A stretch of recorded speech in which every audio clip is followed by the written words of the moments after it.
Governor Bobber. I like good day, doctors. George Allen here. Good day, doctors.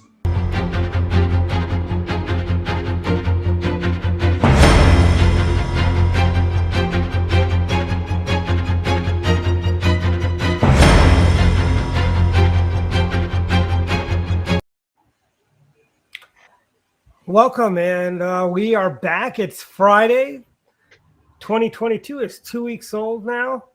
Hard to believe. We're a month away from the return of the great Shamrock Shake at McDonald's. I heard lines are forming now for the Shamrock Shake. But we are a month away from Shamrock Shake. It's a line of one, Dwight. You'd be surprised how popular those Shamrock Shakes can be. Right. And add that to the list for all got, future things, a Shamrock Shake countdown.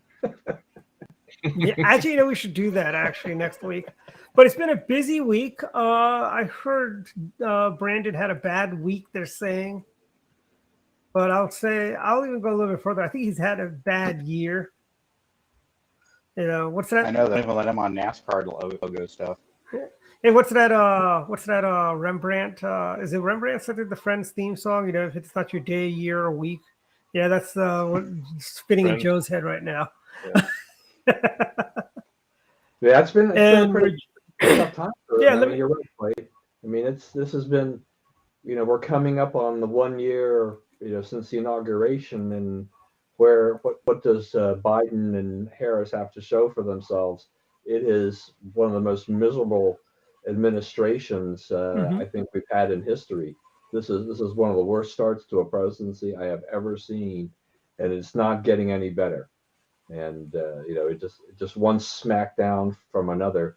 The big the big news this week probably is the SCOTUS decision. It was kind of a split decision, but once again, here's the administration trying to run roughshod over with this vaccine mandate for private employers, and the Supreme Court, at least the conservatives, didn't see the same way as Biden did. They tried to sneak one past everybody and got smacked down. Now, unfortunately, I guess we also saw the other side of that, which is that Roberts and Kavanaugh went over to the other side to allow healthcare workers that mandate to continue as long as this was dealing with anything that was federally funded. So there are a lot of people who are mad at Kavanaugh at the same period, but I think this is just adding insult to injury for Biden. There's everywhere they turn, nothing is going right for them at all. And you know what the funniest thing is? Camilla was thinking by this time she'd be president. Camilla.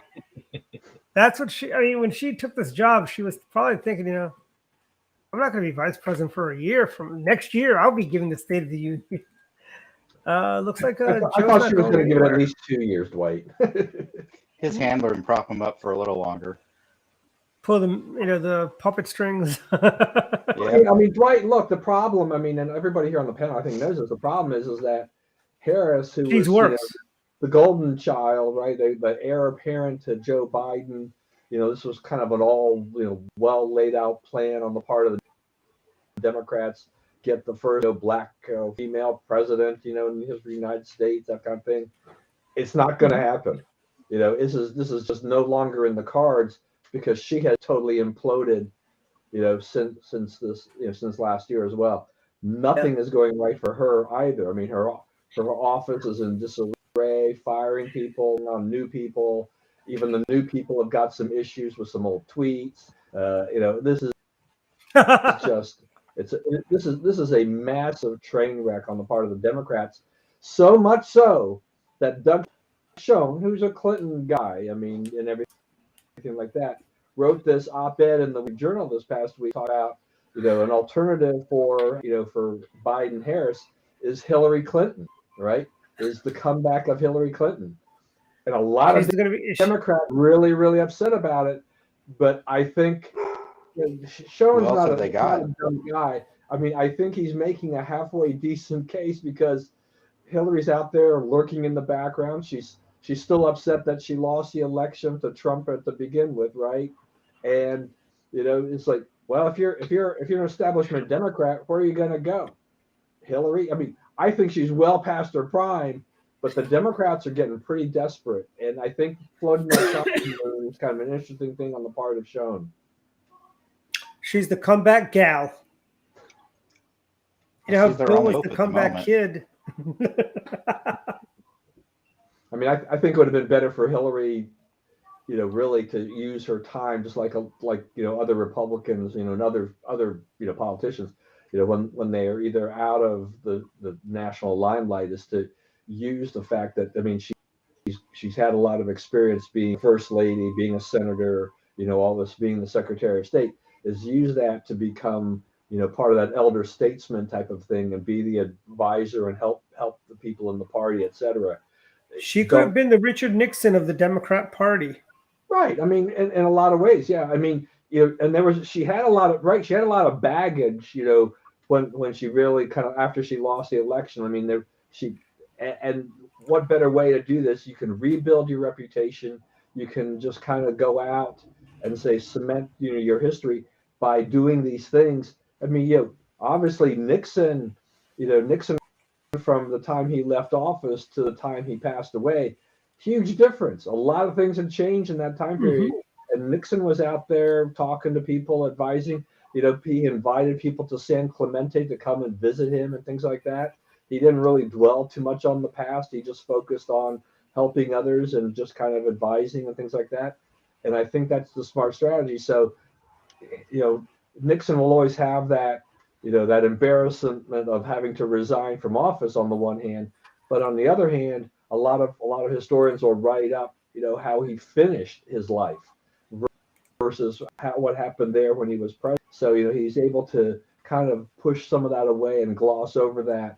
Hillary Clinton can push some of the bad things about not just her career, but other issues about Bill into the background. Yeah, they could get Epstein out of the news. Yeah, right. Good point. That's a little bit of a problem for some Democrats, isn't it? I mean, it's a small hill to climb. Hey, Aaron, give us your thoughts. I mean, you being a veteran, of Desert Storm and Enduring Freedom, right? Iraqi Freedom, yeah. Iraqi Freedom, yeah. And thoughts on Afghanistan? How bad? I think what we did there was disgusting. I can't imagine a less honorable way to withdraw from entry. I mean, there's a group called Flanders Field that is organizing flights to get people back to the States. I've just kind of followed them on social media a little bit.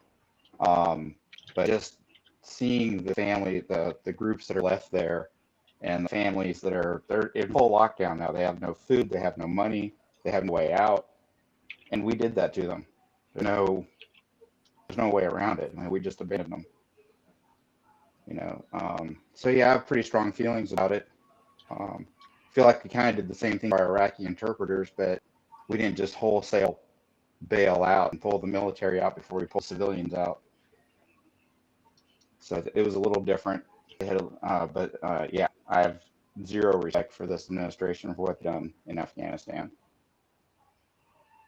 Dwight, right? We should bring our Liliana here on this. Yeah, Liliana, the youngest member. You've got to have some thoughts at least about Biden and Harris and how Joe's been doing, right? Oh, absolutely. And it is an absolute atrocity.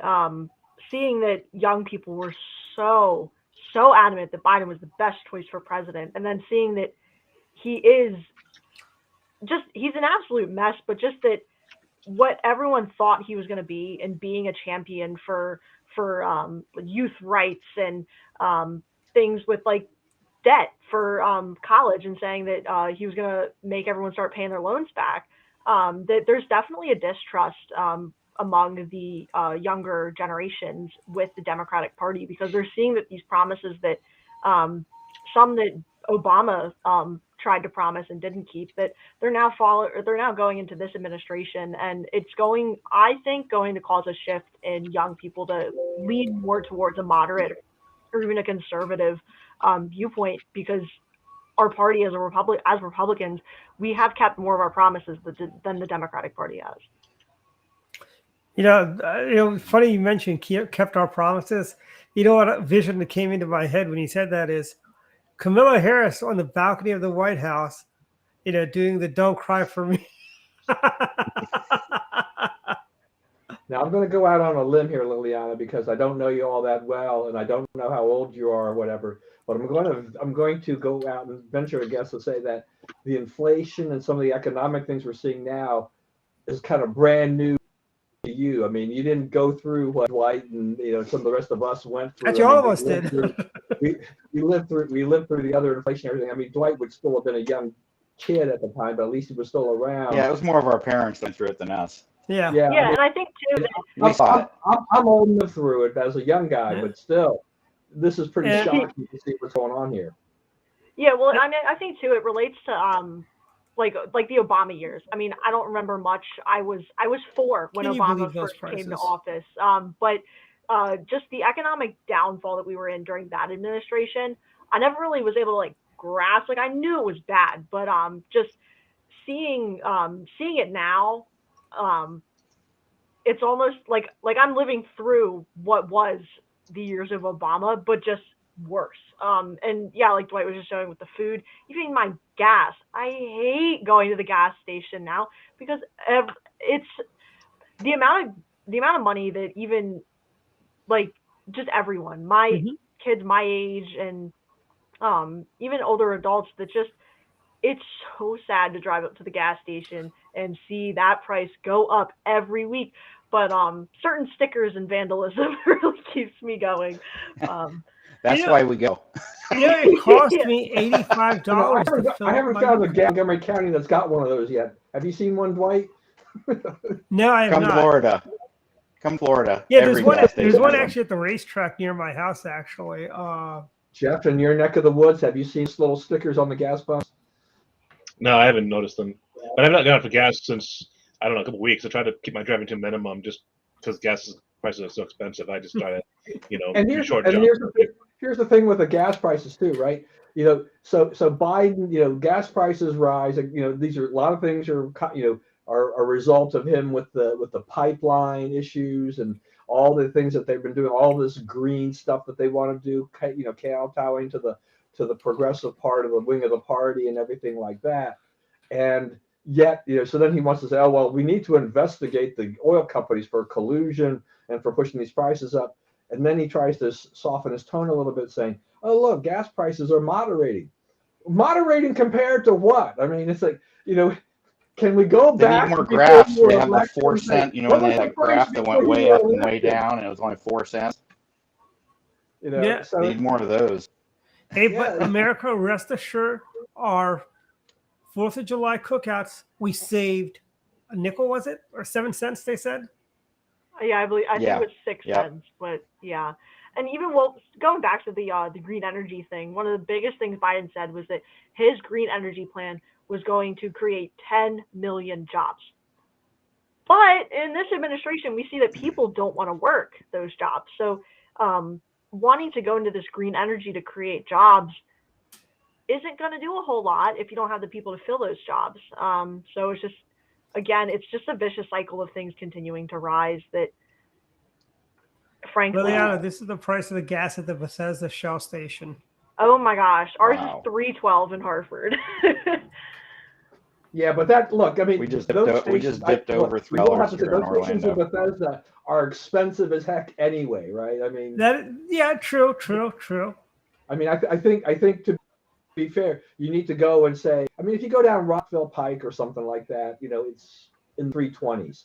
Okay, so that's, or and obviously, what with these things, what else do you try to do? It's like if you're a member of Costco or Sam's Club, you try to run there if you've got a gas station there, because that's generally going to be a lot cheaper than the other places. Unfortunately, out where we live, there aren't any close gas stations like that. I mean, I have to probably go 20 miles to find a Sam's or a Costco, that has that. So that already negates the savings of the gas at that point. But to Liliana, on this green, these green jobs, it even goes back to Obama. Obama had came in with a lot of promises about green jobs that never materialized because the country wasn't ready for it. I mean, and there's a lot of issues. I mean, I think Dwight, Jeff, we've talked about this on the show in the past too, just about this big push towards the green energy, green jobs. We've talked a lot about EVs on the program in the past too, and all this. A lot of things are just not really practical yet,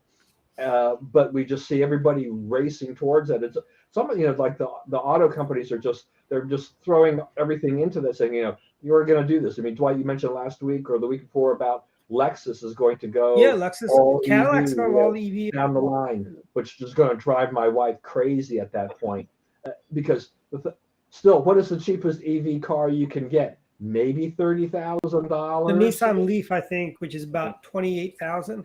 Yeah, but if you're trying to shift the economy and have nothing but EVs, in the next say 15 to 20, I still want to know how the people at the lower end of the economic scale are, if all there are around that they're pushing combustion cars that you can buy an old cheap, it's just, it doesn't make a lot of sense. And I think it was you, Jeff, but you can't buy a talking about batteries and the size of batteries. Yeah, well, going off of the meters not being these crazy. Yeah. Even a 5-year-old car is going to cost you north of $5,000. It's even harder. Try buying a pickup these days. Well, I mean, yeah. It's like just the nature of how things are going. I was going to say, I saw this news with some couple of just how inflation, how the supply chain issues are affecting them. Okay, so they sold home for $1.5 million in Texas with the idea that they were going to build a home near their daughter. Figured it would be about 8, so they were to come out ahead. Right now, they figured with the land, the lumber, and all the materials, it's now gone to $1 million.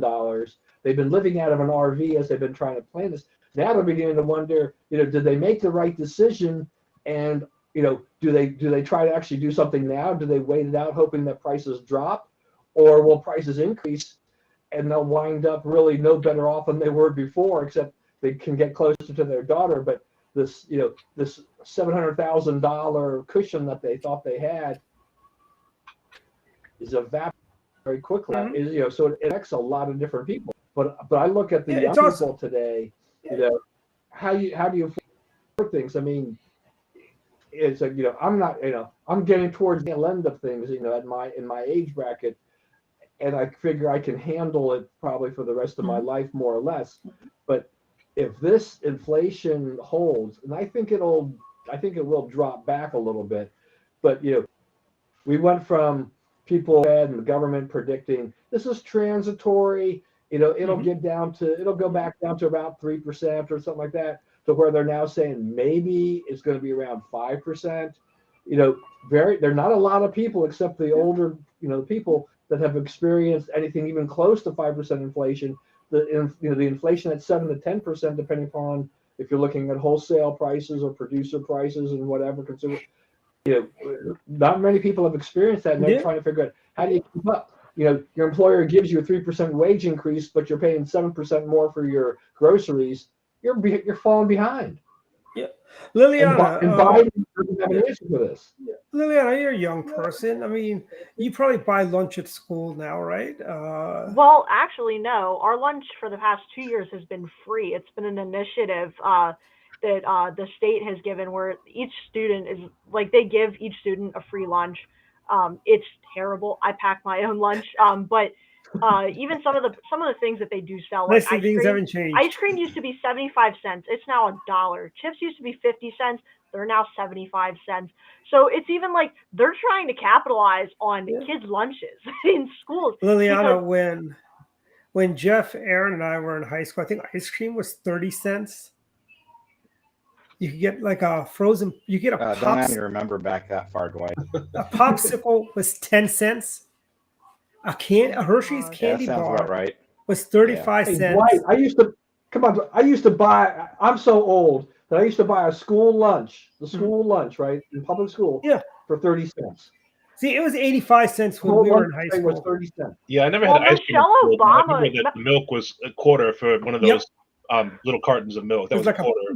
Was it a half a pint? I think. Yeah. Yeah. Well, Michelle Obama ruined our school lunches. And did she get rid of chocolate milk too? You don't have chocolate milk anymore, right? Well, it's fat free. All the milk's fat free. The chips are like reduced fat. The Cheez-Its, everything's like whole grain. Like there's nothing good.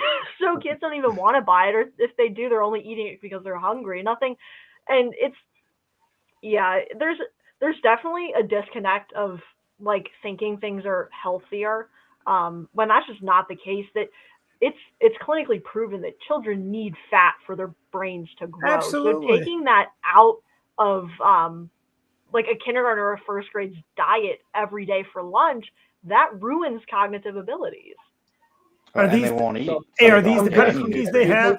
Vegan cookies? I bought as a teenager are not available anymore, right? I'm sorry? I'm saying the hostess crumb cakes that I bought when I was in middle school, junior high school. I guess those kinds of things are all out thanks to Michelle. No, Oh you can yeah, still- no. you can still There used buy to be those at honey Safeway. buns. There used to be these honey buns. They were like whole grain. I was like, that's fine. They're still good. It was like $1. Got rid of them. I was in like third grade, I think. I was like, that's it. Nope. That was when I knew I was going to vote Republican. I thought the Democrats were pro-choice. Why can't we have choice in our meals? What's happening here? Exactly. By the way, what's funny is when we were in high school, Liliana, we had a school store and they'd sell candies. And I can think of 3 brands that they would not be allowed to sell today just because of the offensive names they had. They had these candies called Cherry Clans, and they had your stereotypical Chinese person or Asian person, on the cover. And there was like, what's the other one? I think the Lemon Heads had something that looked a little offensive also on the box, yeah. So, hey, Dwight, Jeff, and Aaron, I mean, when you guys were in high school, since you went to high school a little bit later than I did, did you guys experience any food fights or anything like that amongst some of the people in the cafeteria every once in a while? In middle school, we did there was a food fight in middle school, if I remember correctly. Yeah. There wasn't. I grew up. I think the food fights in junior high started because of Animal House. They took that from Animal House and they wanted to imitate that. But would it happen today? I mean, the food would be probably too expensive to throw around, right? Yeah. Well, it's funny. Kids don't care. Yeah. Well, not if you're in like Potomac or some hoity-toity area, right? No, Who but cares? I tell you, the food fight. See, the food, and they never, you notice in food fights, Aaron, they never used food that you brought from home. It was always food that was supplied by the school, which was never that good.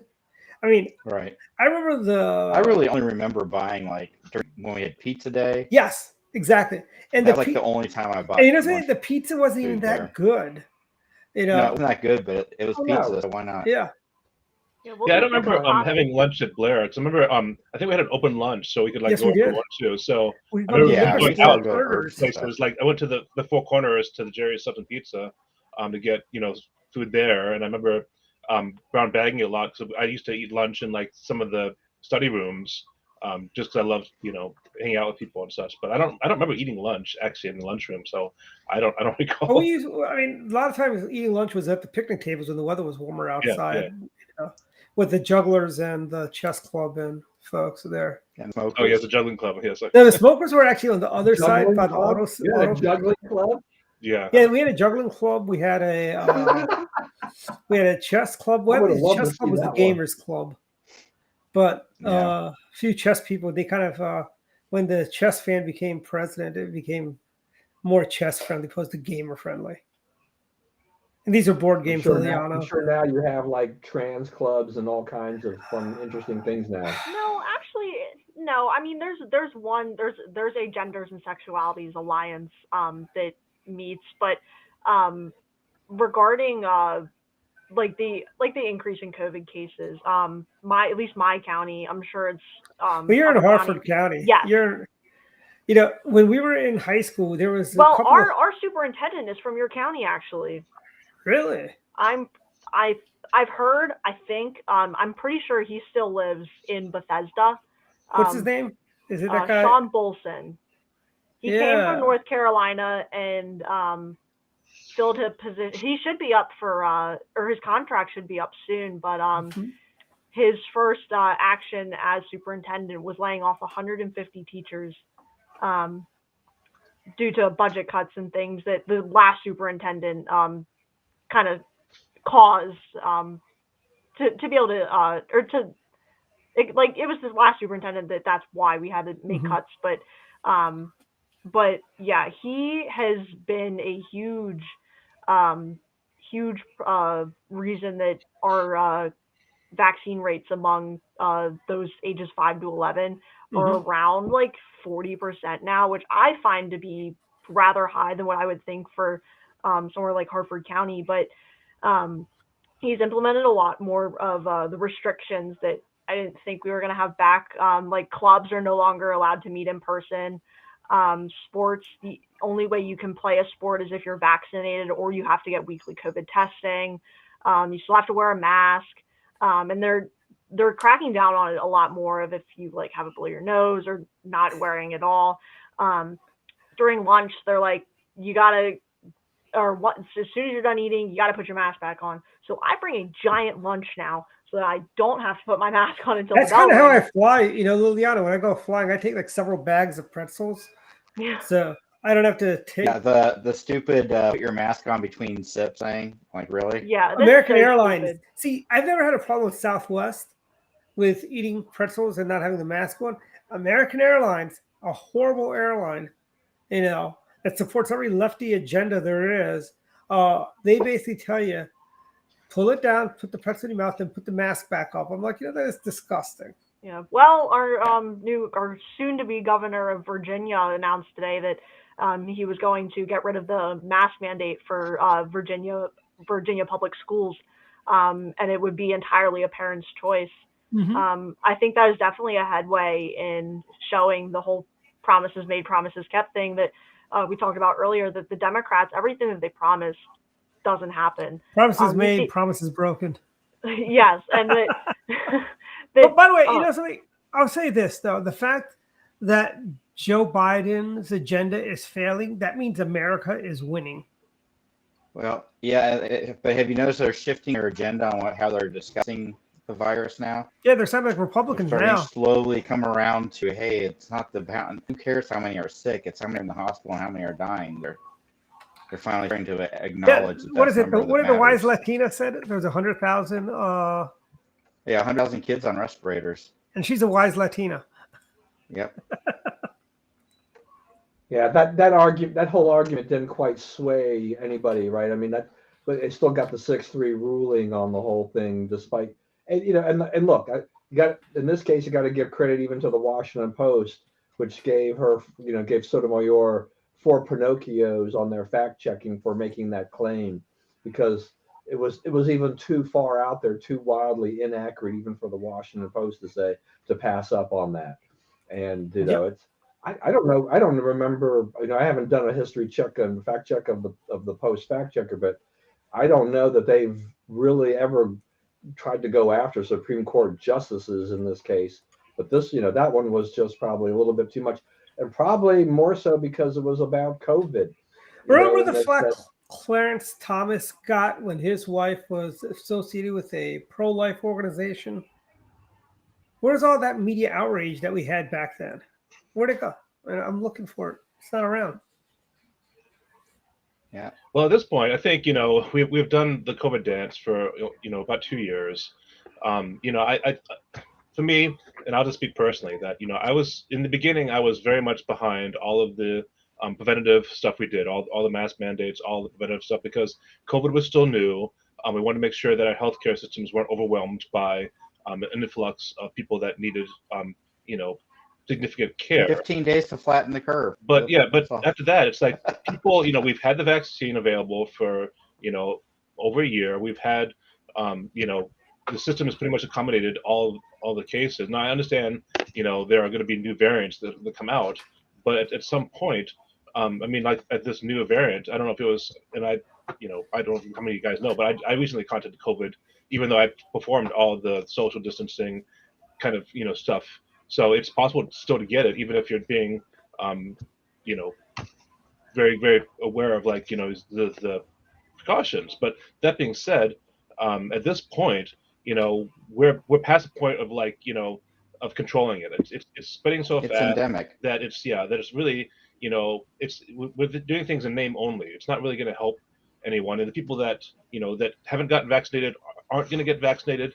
The people that have gotten vaccinated. So at this point, people have kind of drawn the lines already. So I think trying to artificially protect people from this is like trying to protect people from the flu at this point. That it's past the point of control. And at this point, we just need to accept it and let people kind of choose their own risk factor. Choose if they want to be out in public or if they want to stay home. Give people the choice. So yeah, if you want to mask up and social distance, that's fine. And there's no judgment there. If you don't, then people should respect it as well. Because at this point, well, there is and there isn't on that, because there's been such blowback on the people who didn't mask up and the people who didn't social distance. You had to work for a living, had to go in and work shoulder to shoulder with people, and they were looked down on for doing that.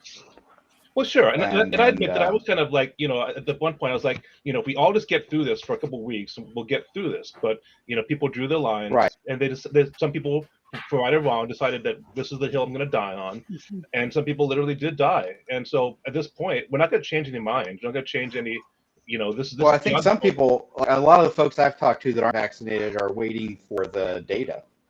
They want the long-term studies. They want to see what the long-term effects are before 10-year studies on COVID. Yeah. Yeah. Wait. Well, not so much 10-year study, but 10-year study on what does mRNA to your body over time, or what is it? Hey, Aaron, quick question. You're from the great state of Florida, my home away from home. Yeah. Now, let me ask you, are you walking over bodies everywhere when you go around, when you're traveling around the Space Coast? Are there bodies all over just falling down? It's like you think, is it like iguanas in Miami when the temperature drops and when the temperature gets below 40? No. Yeah. I mean, if you listen to the media, like you'd think Florida had no mask. Well, that's because we tried to kill AOC. And we gave her COVID, so. There you go. That's what the media will tell you. It had nothing to do with she was out there hugging on everybody. Actually, I heard Ron DeSantis actually got somebody that had COVID just to go breathe on her so she'd get COVID. I'm kidding. I kid when I say that, but the minds at MSNBC, they'll run with that. If you listen to the media, that's what you'd think. But AOC, AOC, for example, to me, I don't think she's received as much criticism as a Republican would. I mean, I think this is what happens with these liberal Democrats. They go around to these events and these parties unmasked, and they only get called on the carpet to a small degree when they get positive for COVID. But Republicans can go anywhere. Yeah. If they're unmasked at a party, they're going to get escorted. Yeah, I mean, you could be at Barack Obama's birthday party without a mask.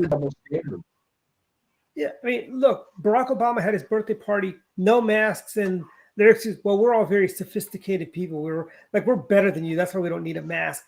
But yet, when the president gave his speech in the White House for the convention in 2020, and everyone from I think the president got COVID. I believe Mike Pompeo, Dave Bossie,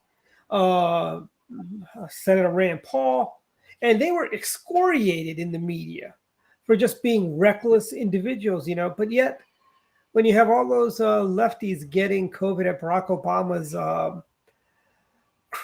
birthday party, or Mark Elrick, Montgomery County executive, who's evidently a super spreader in Tacoma Park, spreading COVID around, because Tacoma Park does have a high COVID infection rate, Nobody says anything, It's like, oh, they're just unlucky souls when it happens. But when it happens to Republicans, like, I mean, how many tweets I saw around the time the president had COVID?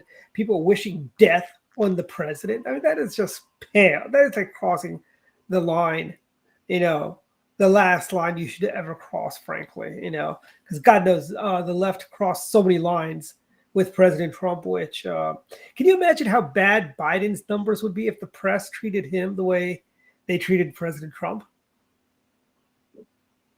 He'd be probably at 22, sitting at 19%. To your point too, Dwight. Well, it's not over yet. We'll have time to get that low. For guys like Elrich, who've tested positive more than once, and yet they're fully vaccinated. They're running around wearing a mask and things like this. They just show once again that all of these things that they tell you to do is no guarantee you won't test positive, that you won't get it. So, and yet they want to continue to force everybody into this thing about doing it. Here in Ray County, right? I mean, we're on the cusp. We'll have a hearing on Tuesday about the vaccine passport, right? Where restaurants, gyms, bars, houses of worship will be exempt, and grocery stores will be exempt. But they'll have these hearings, and I have no faith whatsoever in the county council that they will actually have any common sense and push back on this. But I fully expect. So I tell you what, I feel for you guys, because living in the only free state in the country right now feels. Hey, I believe I've got friends really in weird. Texas that would disagree with you. Well, that's true. Yes. Okay. Texas, there's a few of us. But I tell you what, life's been a completely different 2 years for us here in Florida than it has been for the rest of the country. Nothing stopped. Nothing slowed down. We went through a brief period of, okay, we're going to stop everything for a few weeks and see what happens. And then we moved on, and our lives have all gone on. It's really weird to talk. And when went out to Colorado not too long ago and into the country, going to the city, and you're like, wow, they're wearing masks and stuff around here. What's going on? It's completely different. It's obvious you haven't been to Maryland in a while. Yeah, and I mean, I think that's why it's such a shock for us when we go to other parts of the country, because we're just like, what is going on? It's like two different worlds. Mm-hmm. Well, I was gonna say too that when I was in Ohio, about a year and a half ago, it was in the heat of the pandemic, and nobody in Central Ohio was wearing a mask, even though there were mask mandates all over. So I mean, there are, I would say, pockets of resistance, whether or not they're you agree with them or not. This is one of the things that, again, I understand that everyone has their own doubts about this, and everyone has the right to behave how they want to. I mean, this is something that, again, I thought initially, because of the uncertainty, because of the risk, especially to the elderly and those that are immunocompromised, that it makes sense to take precautions, because why wouldn't you? This is common sense stuff. But there comes a point where you have the data, you have the information about what it's doing, you have the medical teams that are able to respond and take care of these situations, and it's at this point I don't think that there is the same need and urgency to apply the same level of I would say paranoia, but well, it's scary. You see, after all this time, now the data is coming out to reflect the things that a lot of the right talking point, or the right radios and podcasters have been saying all along, where the mask doesn't work. It never has worked unless you're wearing an N95 or higher, where it filters that down far into the microns. But where it just made people feel better, and that's why they even said it was face. It's a face placebo, is what it is. Well, it's the same thing as TSA taking your shoes off. I mean, that's to make everyone feel like it's more secure. I mean, the one threat we had for the shoe bomber, was really not even a valid threat, but now because we have to take our shoes now off, we still take our shoes off at security. Right. And that's just that is totally a placebo when it comes to security, because there is no threat for that. It's just people do, and they got used to it because they feel like, well, by doing this, I'm part of a larger protective scheme where everyone is protected. So I mean, I agree that there's a lot of that. The masses like to feel secure, even if it's a placebo. Now, I will tell you all, don't go off of my risk analysis, because I jumped out of airplanes for a living, went in combat zones, stuff like that. Don't go off of my risk analysis. I'll throw myself in there. I don't care. But I understand people have to live in their zone that they can live comfortably, and we have to respect that. I get that. But at the same time, people need to respect those who are a little more risk evasive, not evasive, but risk tolerant. Risk tolerant. Yeah, it's risk tolerant. That's the word I was looking for. Thank you. It's rough getting older, isn't it? And I think what Aaron was saying a little earlier about Florida kind of slowed down for a little while. Just like Jeff had said at the beginning, I think we were trying to sort and feel our way through the pandemic, trying to figure things out. So things started to shut down. Everybody kind of trying to figure this out. But what do we learn in the long run is that we can actually live our lives just fine we take some precautions or whatever, but this shouldn't shut down our economy, shouldn't shut down anything, and we can do this. But we've gone through that period where liberals, particularly those that are in charge of certain state governments, they saw a way to control us in a lot of ways, and they like that, kind of putting their thumb down on us, saying you can do this, but you can't do that, and we can gain more control over your lives, every aspect of your lives. But we don't want that. I mean, we're freedom-loving Americans. We want to be able to make our choices, and like we were just talking. If you're willing to live with the risk, you can take your chances, or you can go in a hidey hole or whatever and not come out, and that's fine. I'm not going to judge people for wearing masks. Well, if you stay in your basement long enough and don't talk to anybody, you can get elected president. Exactly. that was a winning strategy, right? I mean, and the media went along with that. They didn't call him out. Yeah. They didn't ask him to come out of that basement very often to actually talk and tell us what he was going to do. I mean, I think that's the other thing too, Liliana, is just you talk about how the disappointment of Biden to the youth of America or whatever. I think the disappointment of Biden to Americans, the voters who voted for him, was just that they didn't get really anything during the campaign except I'm not Donald Trump, right? That was it. That was their mantra. That was also Terry McAuliffe's mantra in Virginia. And that didn't work. I mean, it worked for Biden, but you can only play that game so long. Yeah. But now you got Biden exposed, someone who is basically he's beholden to the left wing part of the wing of the party, and that takes him down a path that is just killing him for sure, because he keeps kowtowing to the AOCs and the Bernie Sanders and the squad, whatever you want to call them, and and all their policies, and that doesn't work for them. He doesn't have any original ideas. I mean, there was even, I think, a quote out of the White House within the last week or so that that Biden doesn't really have a moment to really think for himself, kind of a thing like that, for original thought. Like, probably because he can't. By the way, Don, I don't know if you saw this because nobody really watches CNN, so nobody's probably heard of it. Manu Raju from CNN was saying the Republicans are salivating at they're going to impeach Joe Biden on the first chance they get. I'm like, didn't that? No, we're not. Is that what the Democrats did? When they took over, it was agenda one was impeach Trump. One of the things that this has highlighted for me is that we need to let the baby boomers retire. Yes. Let us Gen Xers. We need to have some Gen X folks step up and to get into office and start taking over running the country, rather than some millennials and some Gen Y, and let these guys get some leadership time, because we can't count on our World War II generation to run the country forever. Yeah, I think there's not that many left, unfortunately. The greatest generation. We keep electing them to president. True. But yeah, and I think Dwight and Jeff. I mean, we talked about this last week too. Is that when Trump came into office, he had all these things going on. We talked about the protests and all this stuff. Biden didn't have the same level of protests, right? He had a much easier, much smoother path, much easier time to office. Yeah, and Biden had a honeymoon period. He's still in his honeymoon period right now, if you ask me. No one, and I cannot believe a lot of people who had just all this. Biden had a really good scenario for him to come in. Had some decent ideas.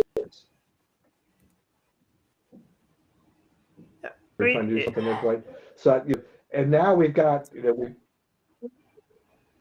situation where we're just kind of like, what do we have? We're almost a year into this presidency, and they haven't done anything. They just, Biden's trying to bust the filibuster, put his own party behind that, right? He's got Sinema and Manchin. They're not going to go along with that. I mean, Kirsten Sinema, she does have a lot of the same feelings about the Democrats, the Democrat Party, about voting rights and how Republicans have so-called kind of suppressed voting rights and all this kind of stuff. Jim Crow 2.0. She doesn't want this filibuster to go away because she understands the checks and balances. It already backfired on the Democrats under Harry Reid, right? When they opened it up for judicial nominations, it's killed them. It killed them during the Trump years. And here's something that, like Joe Biden touching, I know this has been a Joe Biden heavy show, but the clown's been doing a lot of stuff this week. Down in Georgia, he referred to, you understand, with Jeff Davis and Bull Connor and George Wallace, but all three were Democrats. And I would believe Joe Biden eulogized the Cyclops of the KKK, Senator Byrd, at his funeral. I mean, come on, stop rewriting your own damn history. Abe Lincoln was a Republican. I believe, I might be wrong, Martin Luther King was a registered Republican. And stop rewriting history. Just take the blame for, you're the party of segregation, Jim Crow, and the KKK.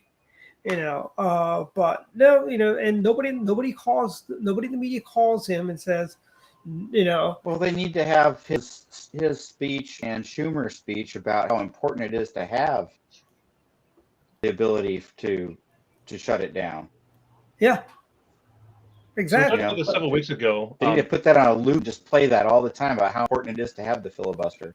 Mm-hmm. Well, as I said, we talked about this several weeks ago, but if the blue agenda for saying, if we had our way, everything would be better. I mean, we have experience for several states that are pretty much all blue. There is no substantial Republican resistance to them. Besides California, I mean, I think Seattle and a couple other places are, so blue that there really is no token resistance. Places don't have it all together. Haven't you heard all those people that are moving to California and New York because they love Democrat progressive values and agendas and how successful they are? I mean, U-Haul is having a hard time being able to rent U-Hauls to go to California just because it's that is the wave we're talking about, is the empty U-Hauls coming from all the red states to blue. Right. Yeah. I said before, my biggest problem with Biden, I didn't necessarily support Trump and all of his policies, but Biden, first of all, he doesn't really have any policies to speak of to really support or not support. And the second of all, it's like, he, like I said, besides disenfranchising the youth, he's not kept his promises. The thing that I was really hoping for above everything else, and I knew he was going to, veto a lot of the Trump era kind of policies, but what I was really hoping for is that he would have a solution for COVID, that he would have a way of supporting small businesses, supporting, infrastructure, as you said, to support things that we could continue to work in this pandemic in an actual functional environment. And we haven't had that yet. Everything has been he kept saying he's going to shut the pandemic down, not the country. But the federal government can do nothing about this pandemic, Aaron. Oh no, I'm just saying it's a problem for the states. It's all you states. It's your problem. All right, yeah, I heard that. Well, Biden has admitted that, right? I mean, he admits that it's now the states have got to handle it. The federal government can't handle it. But even on the voting rights, on the voting rights in that Georgia speech, Dwight, too. I mean, not everybody agrees with Karl Rove all the time, and I certainly don't agree with Karl Rove all the time. But he was pointing out the other day that just the hypocrisy really kind of in Biden's speech, because he mentioned several things which have just been kind of Democrat talking points in there, besides the bizarre stuff about Wallace and Jefferson Davis and all those weird things that he threw in there. But he talks about the mail-in ballot situation. He says, well, actually Georgia, is much more liberal on this than New York. What about this, rule that Georgia put in there for electioneering, no food or water distributed with like 150 feet of the polls? He says, most states, if you go, we have that rule. I think in Maryland we have that. Maryland's what, 50 to 100 feet or whatever. Yeah. What Georgia did is not necessarily out of line. Maybe it's an extra 50 feet, but it's something that virtually every state has, is that they have a buffer where you can't have electioneering. And that was the point of it. It was, the Democrats have made that. The Democrats made that about food and water. These poor people standing in line. The point of that whole thing is that people were handing out water bottles with the campaign, with the candidate's label wrapped around and stuff like that. So it was technically electioneering and would have been forbidden. And all that stuff kind of gets lost because the Democrats are trying to make this point. And this, they put a lot of capital once again into this voting rights thing. Down to Georgia, it's named after John Lewis, an icon, and everything like this. But it's full of problems. It doesn't solve the problems. Who in the heck really, or absolute left-wing Democrats, federalize elections? That is things you can do there is give the power to the feds. And by the way, elections have always been a function of the states. And you have to remember, everything the government touches gets better.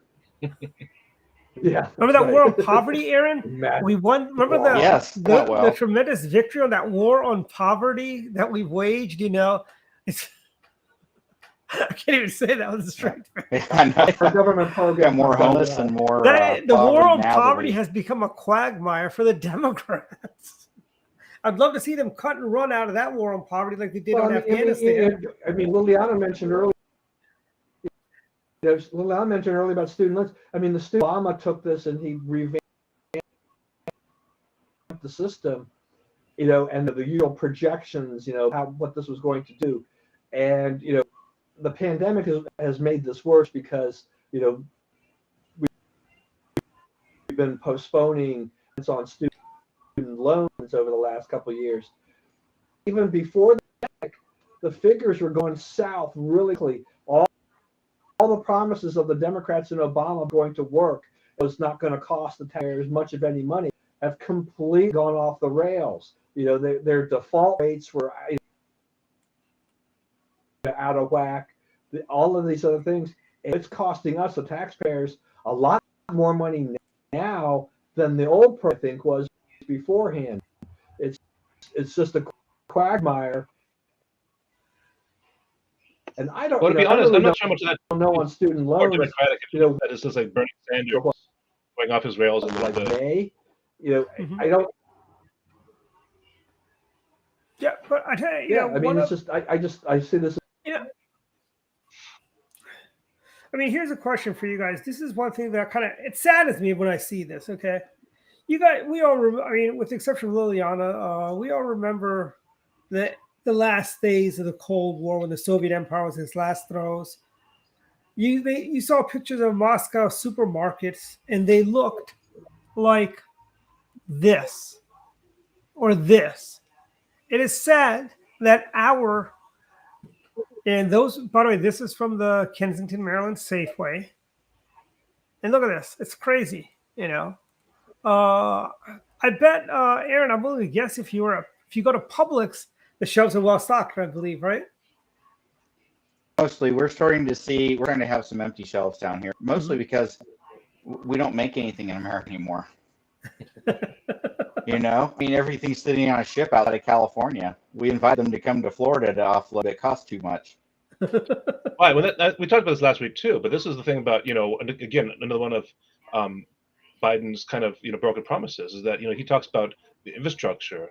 We talked about the trucking infrastructure being kind of like the backbone of our commerce. We need our trucking and other transport infrastructure, which includes having reasonable prices and workers that are well compensated for driving to transport goods. So opening up the ports is not the solution. That is one part of it, but you can't. That's like saying we're gonna open up this one part of the country, but then getting from there to here, there's a logjam of where people can't transport goods. And right. The thing too is that I understand a lot of the price increases is kind of like a feedback cycle. It's like uncertainty breeds higher prices. People tend to stock up on things because there's the uncertainty. And right now we're dealing with a lot of uncertainty. And the best thing that Biden could do is provide some clear guidance about how we're going to get through this and say, these are the problems that we're currently facing. This is the solution. I don't care if you necessarily agree with it or not. If he has a plan forward, that's really all I'm asking at this point. But I don't see it happening. And again, I didn't say that I fully agreed with everything Trump did, but he had a plan at least. He had, his way of doing things. Whether or not you thought that was the right plan or not, you could argue those, but at least he had a plan. I think that the government just needs to get out of the way, and the businesses will take care of it. Remember Katrina? Walmart was much more efficient at getting supplies and needed goods to the folks in New Orleans after Katrina than FEMA was. Yeah. And I mean, these businesses want to do business. The people that are making things want to sell what they're making, and the truckers want to transport the stuff that they have to sell. If we would let the government if the government would just step out of the way and let the people do their jobs, they would do their jobs. Very true. Very true. And well, also, I think another thing that happened this week, Don, that it's kind of might have been slightly overlooked per se, but we had the whole supply, and then we got the the fact that overlooked a little bit. Maryland State Legislature started this week. As I like to say, the circus is back in town, but I know some of even our friends are offended by having them referred to as a touring circus in Annapolis. I definitely know our friends in DC really don't like being part of a touring circus, But they're back in town, and hopefully, we'll get better maps out of this. And the Democrats don't impose any tax. Have they announced any kind of an agenda yet for you guys? Well, I think the governor's put out an agenda about repealing. We've got a special tax on things like Netflix, Disney Plus, any streaming service you buy. There's a special tax for that. And I think the Democrats. Go ahead. I'm sorry. No, and the Democrats, I believe, want to bring in a services tax for the service industry, like for plumbers and various to collect a tax for. You have an electrician come to your house or a plumber come to your house, IT guy comes out, and that's the Democrats are floating. Ron George killed that bill years ago, but I hear some from Democrats they want to bring it back this year because they just see it as a cash cow. And I tell you, the worst thing is listening to these Democrats talk about how to spend the surplus. They have not heard of a rainy day fund, have they? They want to just spend the money. Oh, a bag of money. We got to spend it all. Well, won't that just encourage businesses to go to cash, not? Well, my concern is that we have cautionary tales from both New York and New Jersey about home prices and about the taxes on property. And the thing I'm concerned about is that we've had such a changeover in terms of properties, and the property rate costs have skyrocketed. That is, if the Democrats see that as a cash grab, that's a longer term problem. If they start increasing our the actual tax rates on our property to try to make up or get money in, that's going to be a problem that's not going to go away. I mean, taxes on the books can ebb and flow. You can have taxes come and taxes go, but once you have a property tax, that stays on pretty much forever, and that can cause long-term problems with properties. You look at Baltimore. There are some really nice properties in Baltimore, but the taxes in some of those areas, it's like the retail price is it's like over almost 5% for some of the taxes. So nobody wants to move in there because it's like they're gonna be paying $5,000 a year in property taxes for a property that's really not worth that much. So you have these beautiful places that nobody wants to buy because the taxes are too much for it. And that happened to New York, it happened to New Jersey, it happened to Baltimore. These are democratically controlled areas. It's a fool's I don't know what the proper term is, but it's foolish to think that that's going to solve the problems in terms of income, that we can lower taxes so that everyone thinks that things are better, but then raise property taxes so that all the people that are living there have to pay more each year. See, I honestly think we should abolish property tax because a property tax is kind of like you're being a medieval serf living on the king's land, and you're paying indulgences to the king. That's what a property tax is. I think we should abolish the property tax. I mean, so at some point, you look at like renting your property as opposed to owning it. The whole thing about home ownership. That's what we're doing. Worth if you can't own the property. You've got to pay. Unlike some states like Texas, Tennessee, Florida, we pay a property tax, then we pay another state income tax on top of that. which is almost insulting. I think, you should have one or the other, like Florida has no income tax, and, the sales tax is not that crazy. The property taxes are not that out of control, frankly, excuse me, are not that out of control. And it's fair. I mean, considering you don't pay a state income tax, considering you can be in and out of the DMV there within an hour, I think it's the longest time I've ever spent in a DMV here is probably 2 hours. Yeah, for me, it's an hour. And unlike Maryland, where I spent 2-3 days at the DMV.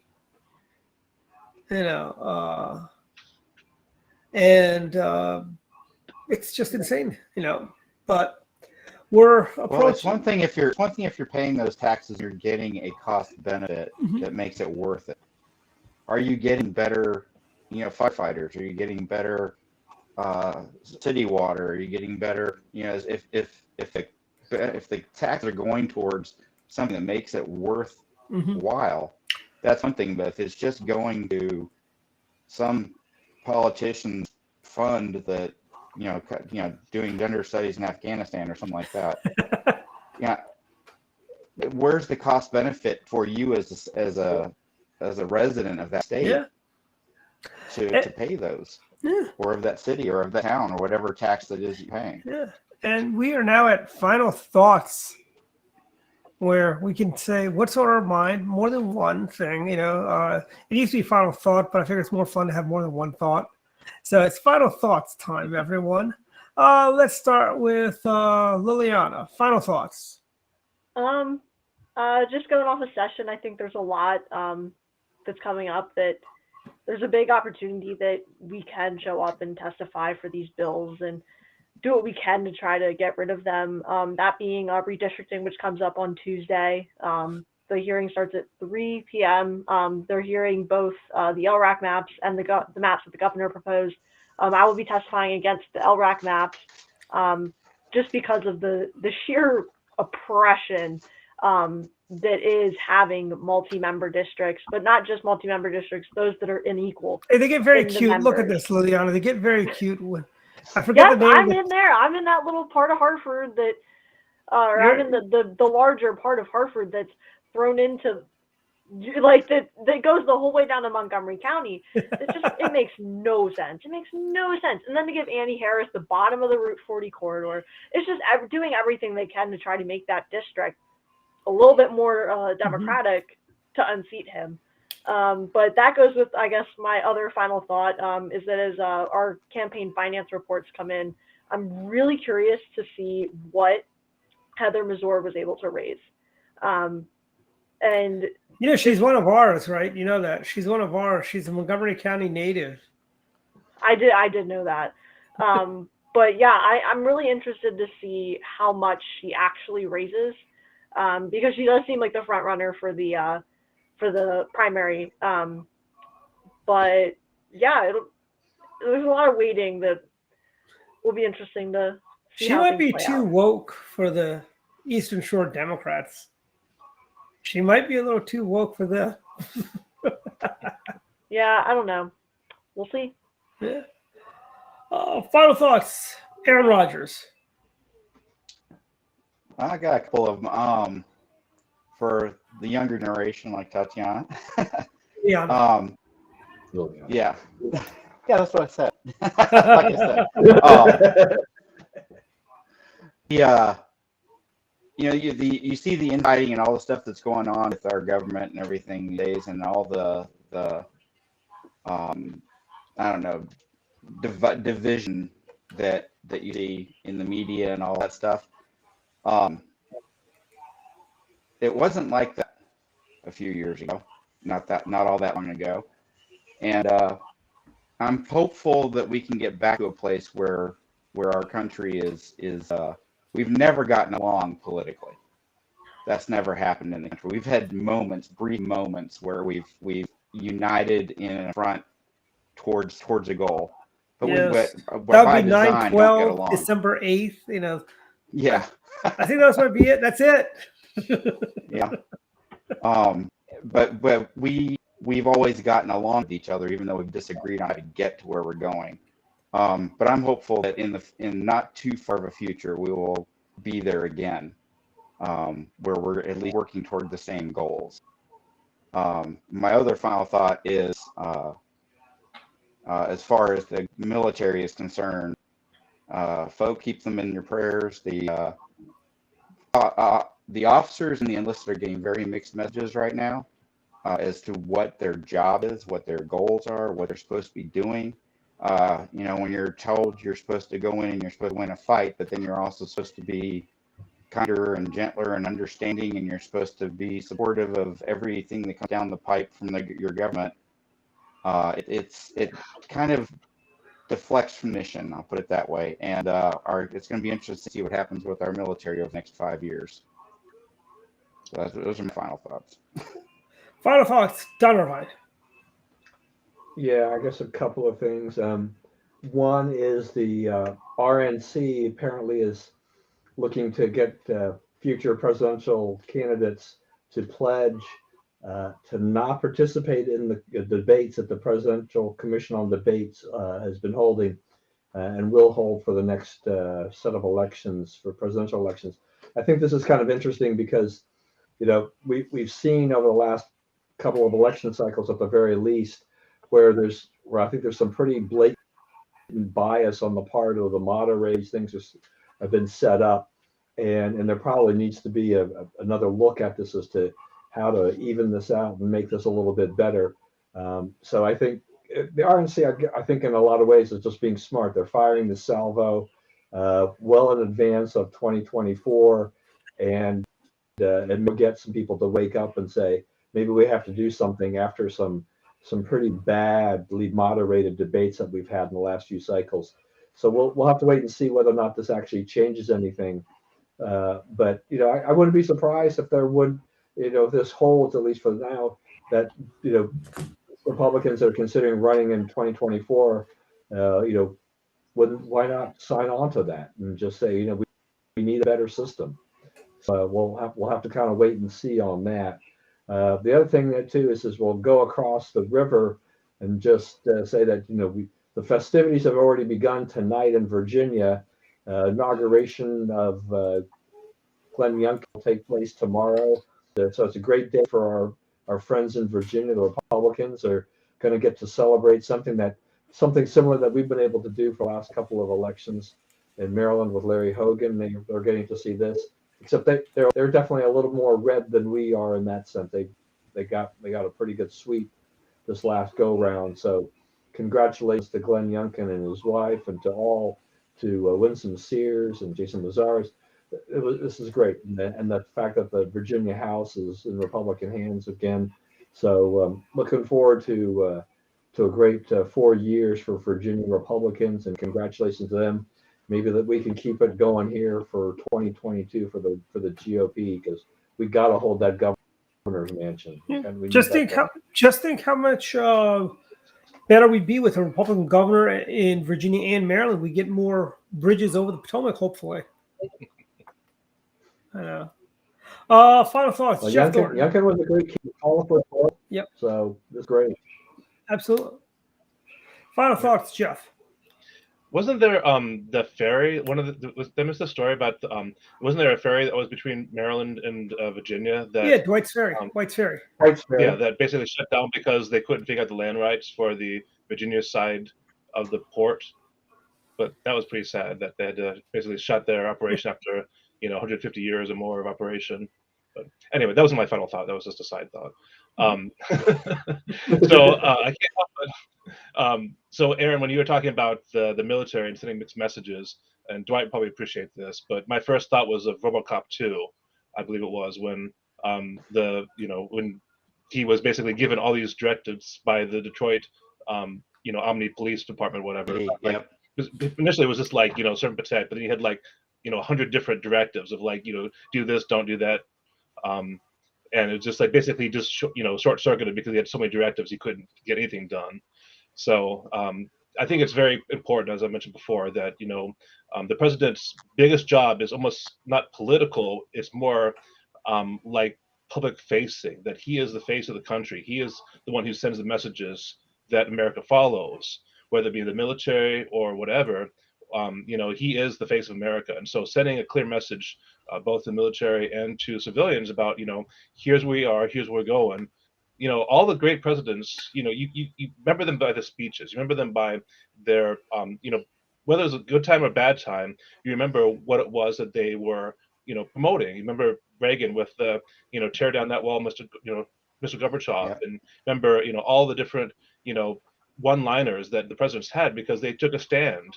And again, I try to be very moderate, so I'm not bashing Joe Biden because I'm a Republican, but I don't think we're going to have any memorable sayings. So you bash him just because he's a lousy president? But yeah, honestly, I hold him to the same standard that I hold any president. That you make promises, you make campaign speeches, stick by them. Have a message for the American people that you stick to. Whether it is a good message that people support or bad message or whatever, stick to it. That way we can judge you as being a man of integrity, if nothing else. But at this point, like I said, I feel like, this is a very, soft presidency. Let's put it that way. Thank you, Jeff. My final thoughts is one, our shelves look like this, and this is coming this weekend. Hey, Don, we're into 3 to 6 inches now. Yeah. Can you scroll down south a little bit? Let me see what my weather's going to like. Warm and sunny in Florida. 82 degrees. But we've got, I want it to be slushy or the feathery, the powdery kind. I like the dry powder stuff. The dry powder stuff is easier on my gardener to move than. Have they already brined your streets, Dwight? I've got an appointment on Sunday afternoon with somebody I've got to get to over to Kentlands. It's like, I don't want the snow at 4:30 to box that whole thing up. Take a quick survey. Who's had their streets brined already? Because over here, they've actually gone through and like pre-brined the streets, even though the snowstorm is like a couple days away. Yeah, they have in Hartford. I've seen news reports about that. Virginia too. I mean, Northam already declared a state of emergency in preparation for that. Yes, he doesn't want to. He won't even be the governor when is that his last act as official? Yeah. By the way, speaking of Governor Northam, he said he identified he said he knows who the guy in blackface was in that picture. So, as Mr. Spock would say, logic would dictate he's the guy in the Klan mask, Klan hood. But everyone, be safe this weekend. We got snow coming, and those who live in the DMV, they have a hard time driving in the snow, the rain, the sleet, the sunshine also. So, unlike Florida where it's pouring down rain and people are still blowing by at 95 miles. I'm going to try not to pull any muscles on the golf course. Oh, boy. But just remember me when it's summer and it's beautiful up there and we're down here sweating to death. It's not that bad. I've been down there during the summer. It's not as bad. I'd rather, and I think because where we are down there, Aaron, we get the Atlantic breeze coming in at night. So it's not stifling. Like on the Gulf side, the west coast of Florida, now that is stifling over there. Tampa Bay, you guys will be in Washington. But my other final thoughts is one, Dr. Politics is on YouTube. So find us on YouTube and smash the like button and subscribe for the all-important YouTube algorithm.